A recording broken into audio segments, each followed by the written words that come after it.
তো হ্যালো বন্ধুরা, তোমরা এর আগের ভিডিও দেখলে আমরা টিকিট কেটে যাচ্ছি কোথায়, পুরো ভিডিওটা দেখো তো বুঝতে পারবে। তো আমরা টিকিট কেটে তাড়াতাড়ি করে প্ল্যাটফর্মের উদ্দেশ্যে চলে গেলাম। প্ল্যাটফর্মে এসে আমরা লাইন দিয়ে দিলাম তাড়াতাড়ি, অনেক বড় লাইন ছিল, ঠিক আছে। তো পুলিশ এখানে ছিল, আমাদেরকে খুব সুন্দরভাবে ট্রেনে মানে লাইন ধরে ধরে উঠে গেলাম। এদের বন্ধুত্বটা দেখে কি না আমার বন্ধুর কথা মনে পড়লো। তারপরে ট্রেনে দেখছি ভাই খুবই ভিড়, তারপরে সেকেন্দ্রাবাদ থেকে ট্রেন ছেড়ে দিল, ঠিক আছে। তারপরে আমরা অনেক ভিড়, তারপরে এরা তো ট্রেনে এসে ঘুমিয়ে গেল, ঠিক আছে। রাত 8টা 40 বেজে গেলো, তারপরেও দেখো ভাই ট্রেন থেকে নামার নাম নাই, কিন্তু ট্রেনে শুধু উঠতেই আছে উঠতেই আছে উঠতেই আছে।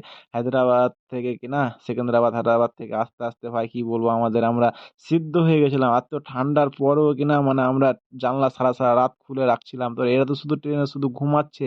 আর এই কি ঘুমাচ্ছে একটু কমেন্টে জানলে গেলে বলবা। बोलिए बोलिए। তো বাচ্চাদের সাথে খেলতে খেলতে আমরা চলে এসেছিলাম ফাইনালি হাওড়া। হাওড়া থেকে এসে আমরা আবার দেখতে পাচ্ছি এটা হাওড়া, এটা আমাদের 7 নম্বর প্ল্যাটফর্মে এসে আমাদের মা সরস্বতীকে দেখতে পেলাম। আমরা 23 তারিখের আগে, মার পুজোর আগে আমরা দেখতে পেলাম, দর্শন পেলাম। এখানে আবার এসে লাইন দিয়ে দিলাম। কিছু খাবার ছিল, তো একটু খাবারটা খেলাম। কি খাবার এটা একটু কমেন্টে বলবে, ঠিক আছে।